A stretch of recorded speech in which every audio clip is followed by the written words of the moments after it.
Welcome back. Welcome. Man, it feels good to be back.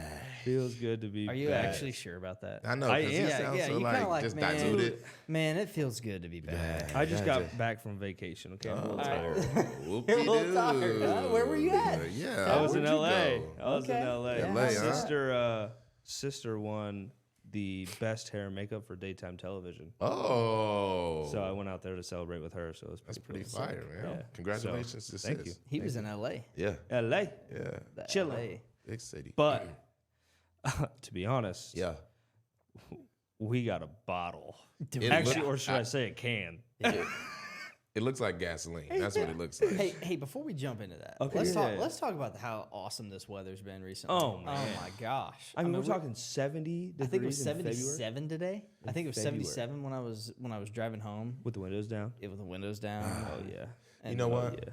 I'm happy about it, but every time when the weather switch like that, like it's doing now, my sinuses start to mess up. You know, my I can hear allergies it. get affected. Well, hey, don't worry, because we got another day being in the high of a 38 coming I up. was gonna say, Okay, I think good. that's like And then Friday or then something. this next weekend it's another highs in the 70s. So Definitely golfing. Missouri weather. yeah, for you. there you go. 100%. But Oh, man. let's get into the bottle. Let's do it, baby. I mean, this thing, I just got to show this to the camera. I wouldn't really call it a bottle. I think it's a can. This looks like an oil can. This looks like just some gasoline you pick off the top shelf. or just like whenever you're really low on gas. Yeah, and you pull it out the trunk. You know, like I think you can get these. My dad's got those before, where you get these like pure gasoline that's Yep. got no ethanol in it in a can. Put it in the lawnmower. This looks like lawnmower pure ethanol, just straight out the can. That's hilarious. So what I'll say is it's kind of cool. Not gonna lie, It is cool. It looks like a cool little bottle. I mean, it's it's funny, but Scary. there is no way this is gonna taste good. I have There to is say no this. way this We're is gonna gonna see. taste I have to say this before because they're probably gonna see our faces. Yeah. When me and Marquand bought the bottle, Yeah. we didn't read much on it. No. And after I just read about it, it says it's intended to be mixed. So this could be a rough one. Yeah, I will I'm sure say it will be. this. It does say. Hopefully, I'm not taking anything away from you by reading from the back. Yeah, of don't this read the bottle. back. Oh, Don't read the back. Actually, you can read your part. I'll just read around it. I was just gonna say it does say it is a standard for great American classic, and I don't know about you guys, but this looks like an American classic bottle. It sure does. Hey, they're doing It sure something right. does. I just But the bottle or the Okay. can, okay, Okay. it's Stillhouse, Okay. America's finest. Which we'll see about that. I can't get behind that we're actually doing this. We'll This see is about that. mad. Well, you better get behind it because you I better love it. taste it. It's called Stillhouse, America's finest original whiskey. What was the other one that we did? Deacon. Deacon. That Deacon. one was straight. Hopefully this one's gasoline. better. Yeah, I hope so. It's 100% corn whiskey. Okay. Okay. Stillhouse is distilled in a traditional copper still, then charcoal filtered for superior quality and taste, But you're gonna be able to taste the copper in this, guaranteed. allowing the natural sweetness of the corn to shine through. Our mellow flavor and our smooth finish make this truly versatile, clear spirit. So it's clear. So they don't put this in any barrels. No. It's Copper. clear. And this is clear. But it's whiskey though. It's whiskey. It's This is our 100% first corn clear whiskey. whiskey. I Yes. will say when we go to the stores to go pick out these new Yeah. bottles, and as you guys are if tuned in, you guys have given us a lot of good ones to try Yeah. coming up. But when you go in there, you can't just go pick one off the shelf because we've tried a lot of whiskey. A lot. Yep. We're running out. We gotta switch up the place we go. Absolutely. It's So- 40% by alcohol volume, so it's 80 proof. Okay, So it's really not that that doesn't strong. sound that bad. No. I mean it looks like pure. it is gasoline, but maybe produced it won't and taste like pure bottled. gasoline. I'm scared. Yeah. Produced and bottled by Stillhouse Spirits Company, Columbia, Tennessee. Okay. Oh, a little Tennessee whiskey. Everything happens in Tennessee. Yeah. All right. Stillhouse has elevated the genuine American craft of making spirits using our proprietary, all natural recipes and distilling mastery. Our superior taste and a remarkable smooth finish create the new standard of a great American classic.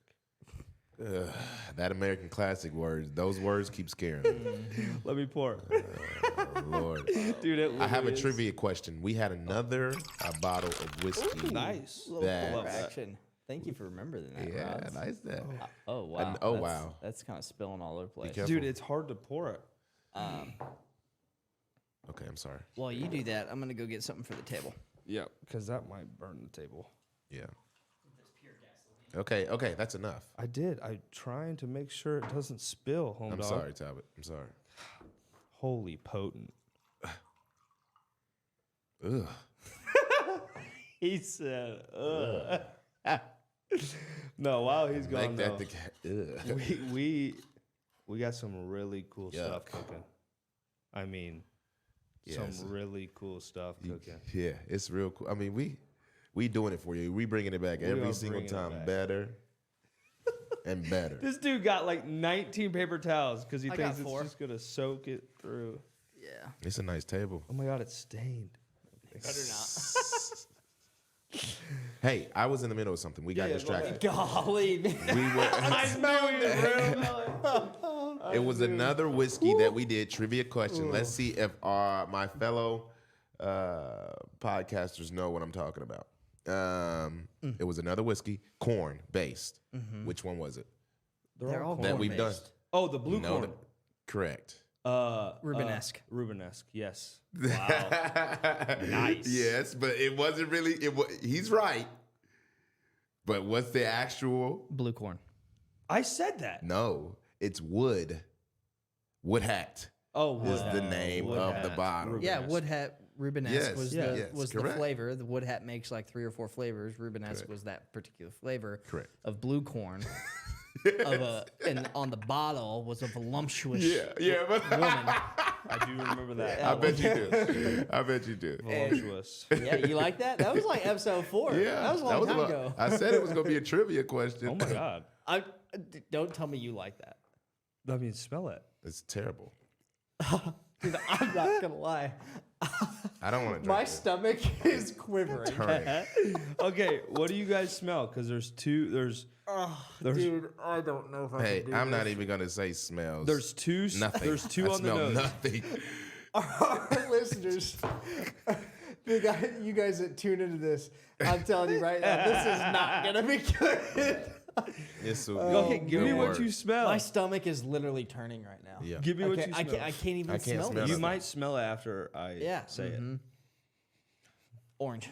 No, Oh man, I dude, smell don't it though. don't think that. Don't think anything like that. I don't know, bro. This is, I've smelled it. Yes, you before. have. Yes, you Help have. me. What is it? What do you eat when you go to the movies? Popcorn. Corn. Buttered popcorn Wow. What? with a hint. What do you eat in the bottom of chili? What do you put in the bottom of chili to add crunch? Crackers? Chips? Fritos? With a hint of Fritos. What? That was a good one. That was a good one. I don't smell it. Oh my god. I'm not getting that. I'm just going to tell you this right now. If you want a whiskey to try on a night that you just want to your stomach to turn, I think this is going to be it. Yeah. I could be wrong. but Oh, let's man. do a little toast. Hold on, here. I got one more thing to say. Okay. The Oh, best man. thing that I think about this I'm not that looking they forward to this. posted, they said you want to enjoy the true experience intended by the distillery, as it was basically a corn dog in a can, meaning it's the most simple whiskey you can make. Yeah, this I think is going to taste like a corn dog. I can't say I'm eating corn dogs on the weekly basis. This right is now. this is Let's not a just- sipping whiskey, but rather a mixing whiskey. So don't do this. Yeah, Yeah. don't sip on it. We're for an risking our episode. lives for you all. And Absolutely. thank you, Talbot, for reading about this bottle. Yeah. He just looked at it and said, "Oh, that looks like a cool bottle. Let's rip it." Yeah, 100%. Marquand found it. Come on, man. Oh, right. man. All right. So who wants to do this? Whiskey toast? for the souls, Insurance for the wallets. Oh shit. Oh wow. Holy Oh, cow! wow. That's actually not that That's bad. not bad at all. I knew that was That's gonna not happen. bad at all. Wow. I love that. Do it Wow. again. Do it again. What's In The bottle. I Wow. can't hear it.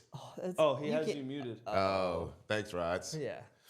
Holy crap! I gotta taste that again. That wasn't bad. No, that's really not that bad. It tastes nothing like the it bottle smells looks. or looks. It didn't smell good either. Are you kidding me? But think about it. They did say smooth. This tastes sweet. I know. Do you know what it tastes like? Give me a second.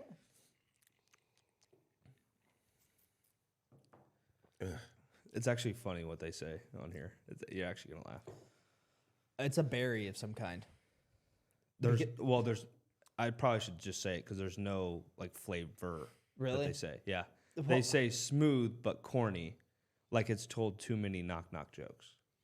What's the sweetness? There's a sweetness. Dude, it's literally to this. only corn. There's literally only corn in here. Wow. So it's is 100% corn should be corn. sweet Maybe too. it's Yeah. like the butter corn or Kettle. something. I don't know. I mean, it's Kettle literally corn. only corn. It's I wouldn't say charcoal because charcoal's not sweet, but I All right.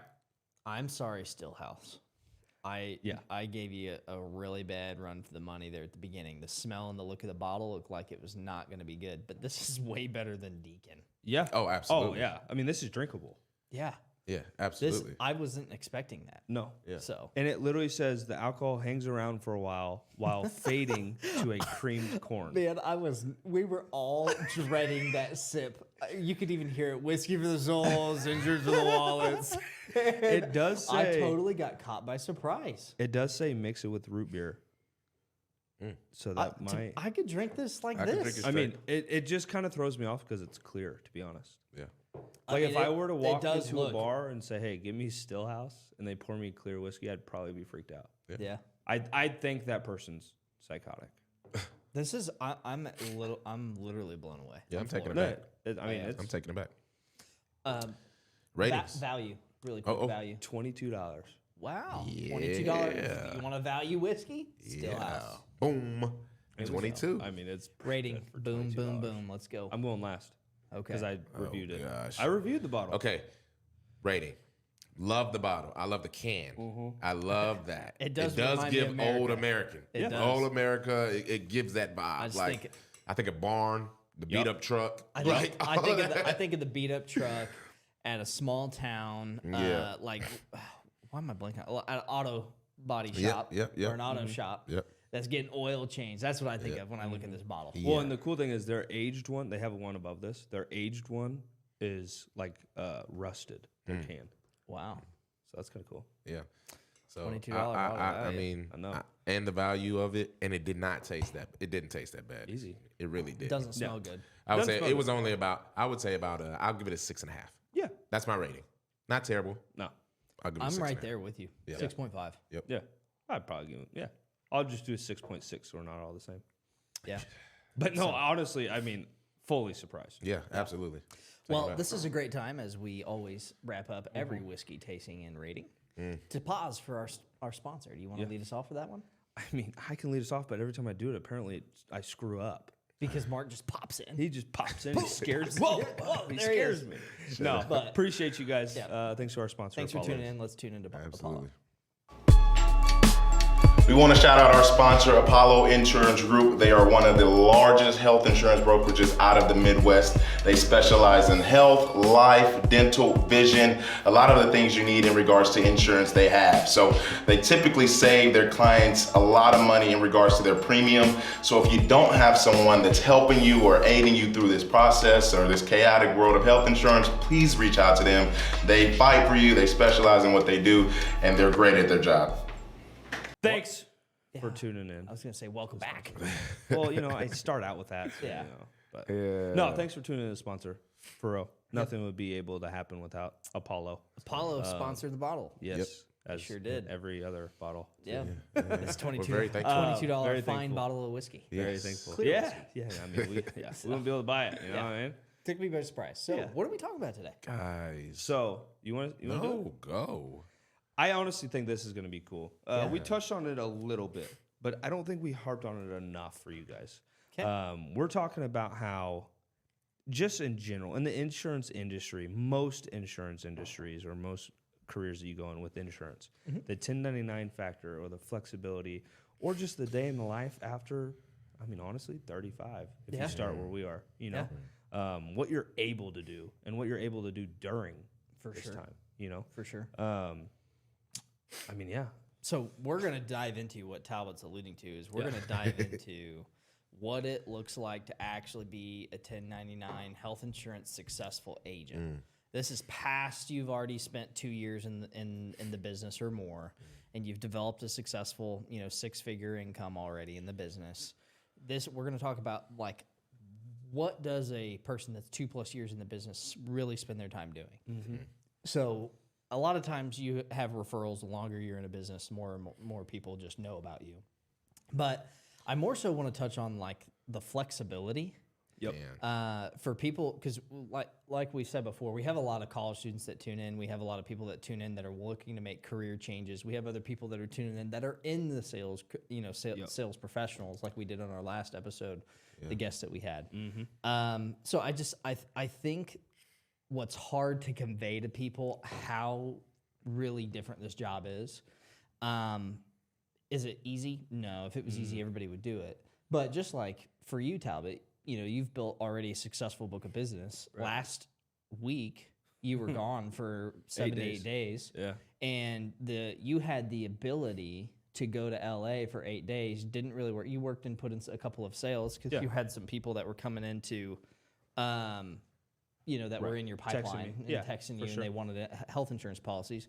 But you really didn't work for those 8 days. You worked maybe an hour here or there. Right. So what was really cool about that, though, is you didn't have to make sales that week, and you were going to get your paycheck when you came back. Yeah.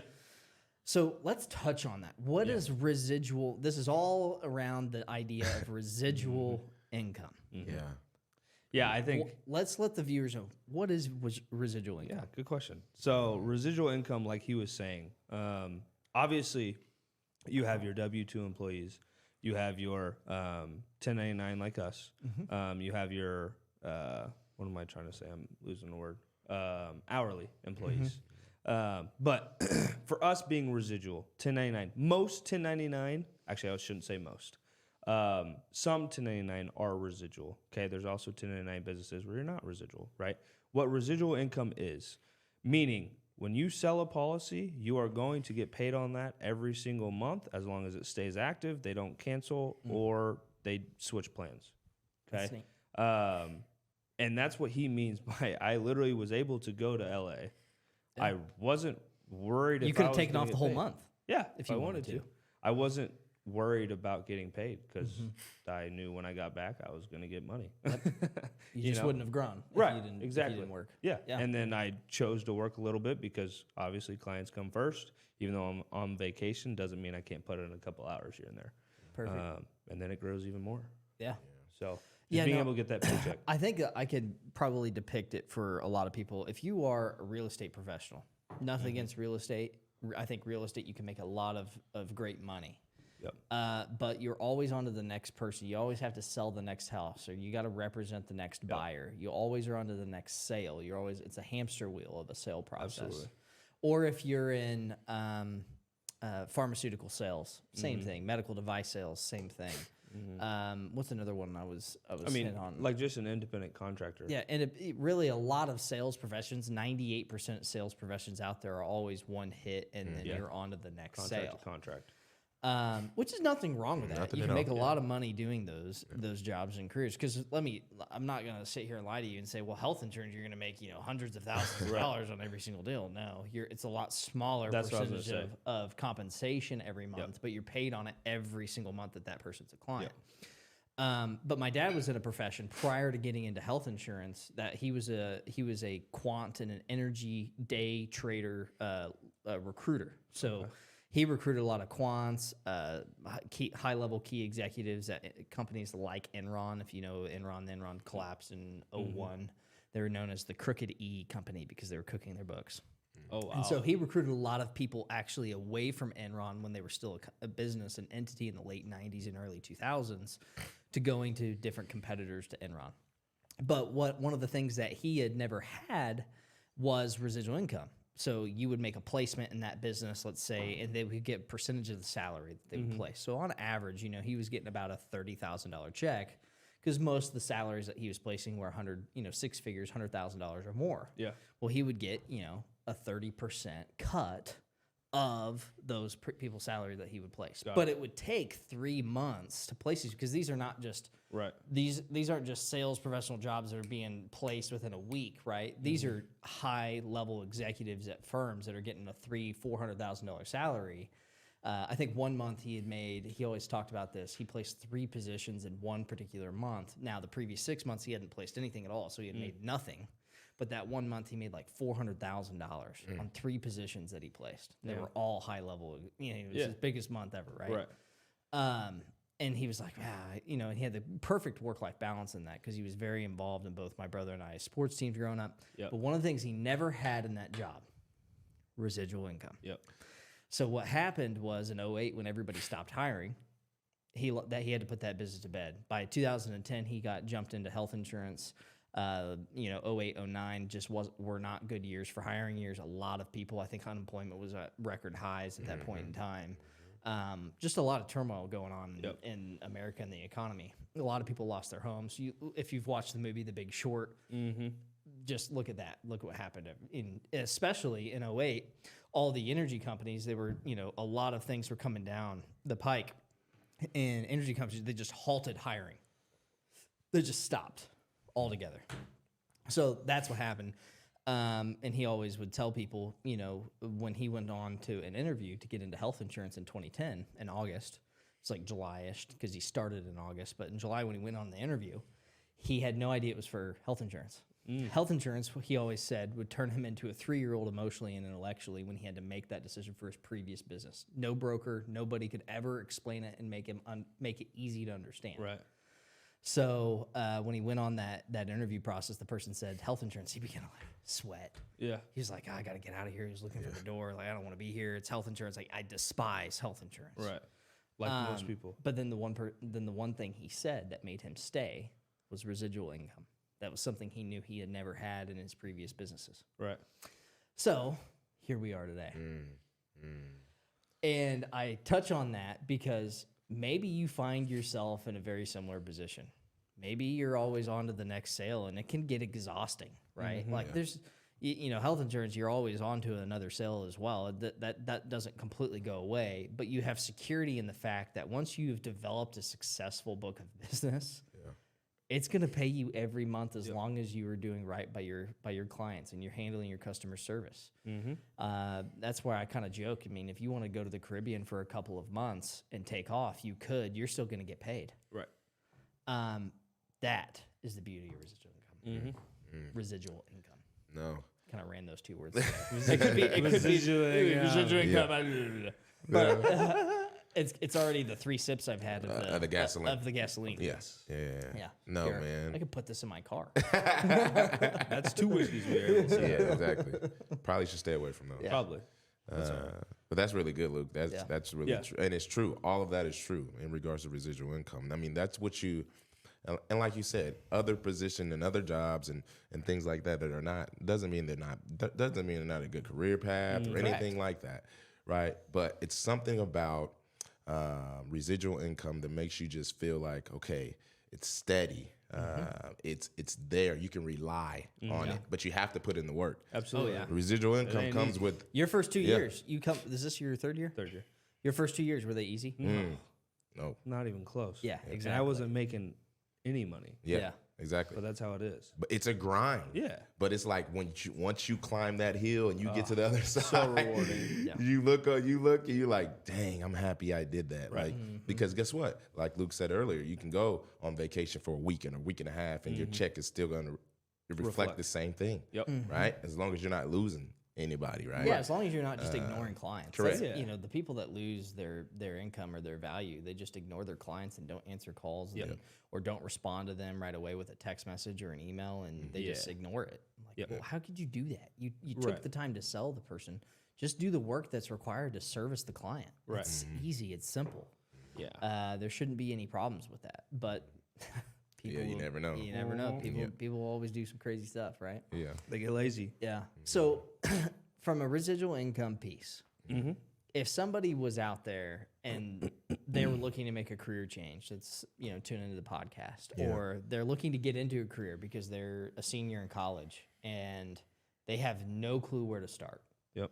what would you say to them, or how would you convey a message to them to make them really think, I'm making a decision for my career. I'm making a decision for the next decade of my life. Where do I want to spend that time? Right. How important should they take residual income into the qualification process or the hunting process of finding that career? I personally, I think it even goes before even just thinking about residual income, because I think you need to truly ask yourself if you're wanting to put in the work. Yeah. Because if you're not going to want to put in the work and you just want job security, I guess you could say, which honestly isn't even a thing nowadays. But like if you just wanted a stable income, then go W-2.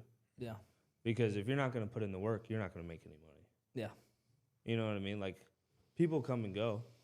People leave here. That's just because they can't work hard. Yeah. And like some people, that's not every time the case. Some people just aren't good at sales. Yeah. That's fine.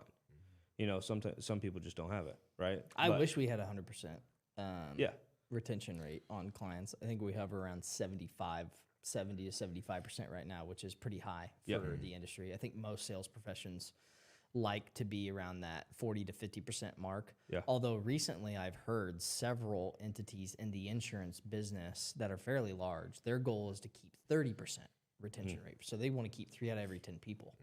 I couldn't imagine doing that. I feel like that would be really depressing. Yeah. And now we're not hiring as many people.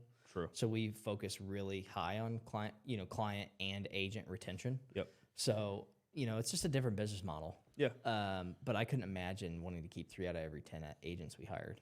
That's kind of sad. Yeah. I feel like you're just doing wrong by the person at that point. Correct. And that's another thing. Residual income, we're talking about health insurance and it creates residual income, but there's a lot of businesses out there and it's their choice to do this. Right. But they don't give the agents or the 1099 contracted employees like yourselves the opportunity to earn that residual income. They just put them on the hamster wheel and say, nope, you got to go make the same amount of sales this next year so that you can earn more money. Yep. And then they pay, a base salary, but they do some different things. But there's different things out there that other businesses, nothing wrong with that. Right. That's a very successful business model, and there are people that make 6 figures doing that. Yep. But I think there's a cap there. Yeah. I think there's only so much that you can do in a given year. Yeah. Where you guys are in a position, Rod's behind the camera. Shout out Rods. Shout out Rods. You guys don't have that cap. Right. It's unlimited. If you wanted to go make $500,000, you could go make $500,000. Or whatever that number is that people have set out to be. It's all a relative term. Some people want to make 6 figures. Some people want to make $250,000. Some people want to make $500,000. But it's all I've got a couple people that say they want to make 7 figures. Yeah. All those things are relative to the person of what you can do. But it's how much can you handle? How much sacrifice are you willing to put in? How much time are you willing to put into your career for 7 years? There's a lot of things there, right? There was a coined term that we had that somebody coined it based off my dad being in the industry. It was actually from his previous brokerage. He was on pace. It was called 7 figures in 7 years. He was on pace from that. So his previous boss from the previous insurance brokerage that he started in the industry at had said, hey, Scott, you're absolutely killing it. You know what you're on pace for? So I was like, no, I don't really think about that. Because at the time, he was just putting his head down and trying to sell and get back to a position where he was prior to starting the health insurance business. He was like, no. And he said, you're on pace for 7 figures in 7 years. And so we coined the term 7 figures, 7 years off of that. That's pretty cool. Yeah. Yeah, I mean, whenever you say that, it's cool to hear because it's like, I think about my brother because he just went from tech sales, which was obviously salary plus commission, but the commission was capped. And then that company went under, so now he's doing solar, which solar right now, honestly, is a great position to be in. But yes, can you make a lot of money in solar? Absolutely. But it's make not a lot residual. of money in every business. Yeah, it's just not residual. Yeah. That's the other thing. You can make $1 million selling solar, but then the next year you got to make another go make another $1 million. Right. If you make it to 7 figures in 7 years in insurance, you're going to make $1 million every single year as long as you service your book. Yep. It's kind of wild. It's just wild. It is wild. It's so wild to wrap your mind around it, and it's hard. Yeah. It's hard to. I can tell you when my dad first started in the business, I was a 8th grader. I remember in 8th grade, I remember that at one point in time, he's like, if I could just get back to $8,000 a month, I think we'll be all right. Yeah. That was his goal when he first started. If I could just get back. And I mean, he drew, in insurance, the way that it works is there's 72 pay slots. So, when you sell clients, let's say you were to start in January for simplistic sake, you sell clients in January, you get paid in insurance in February. Well, you get paid in February, but you don't just get paid in February. You also get paid in March, April, May, all the way through the year. But you don't just stop selling from your January sales. Then in February, you make sales again, and it adds up. Then you get paid in March, April, May, and then in March you sell again. You do the same thing or more. Right. You get paid in April, May, June, July. Yep. So there's 72 of those slots, and I remember he had these 3 pieces of paper. And I remember he and my mom, they were going through it. It's kind of his story I'm sharing. But I just remember it vividly. They had taped the 3 pieces together because he had been in the business for 12 months. And I remember he just, it's just a slow build. Yeah. And he was looking at it. He was like, and he almost quit. So he was, fun fact, started in August, super successful, won Rookie of the Year, and started in August out of a company organization that had 1,000 other agents. And so he won that, but all the sales that he was working towards, because he was a low-level agent at the time, he got paid, I'm just going to throw out a number, let's just call it 5%. Right? And at 5%, once he hit a certain number of sales or premium, it would bump up to 10%. Got it. Then, and so on and so on. Well, he had hit all those goals. Right. And he had sold it in December. And by December, all those plans that he had sold were going to go up to the higher compensation rate starting in January for a full year. Right. And so he had just started getting those higher compensation rates in December because he had hit it prior to then. Well, what the government did in March of 2010 was Obamacare got passed. And they no longer were going to continue to pay out commissions. So he had sold all this work, done all this work. He just got to the level where he was going to get higher compensation. And all the carriers cut comp. So all the plans that he had sold for January and the plans that he'd even sold in November and December that were at the higher compensation level he was going to get for the first 12 months of those plans being active, the carrier said, nope, we're going to cut you at renewal compensation, which was like 1%. So he got 1 month of good comps or good commissions and got cut right then and there. My mom was like, you need to leave. We need to leave. You need to go to a different industry. My dad's like, He almost did. He said, I sat there and I thought about it for 4 hours. And I was like so close to hanging it up within those first 4 or 5 months being in the industry. And he stayed. He's like, I'll give it one more quarter. Yep. And gave another quarter, and he was really successful and continued it, and the rest is history. Then we ended up building Apollo another year and a half later after that. Apollo is what it is today. Now we've not only, helped support our families, we support 90 other families that are, call their work home Apollo, and growing. Yeah. And so I always sit back there. I'm like, man, if we would have given up, none of us would be here today. Right. No. I think that's a great point, and that's one of the things. Going back to the question that you had earlier, is what would you give the viewers? What knowledge would you give them in regards to, residual income? I think you bring up a good point. It's high risk, high reward. Yeah, absolutely. That's the takeaway. So when I think about residual income, it's not going to be all pretty and shiny in the beginning. You know what I'm saying? And so if that's what you're looking for, unfortunately, look the other way. Yeah. It's just not that.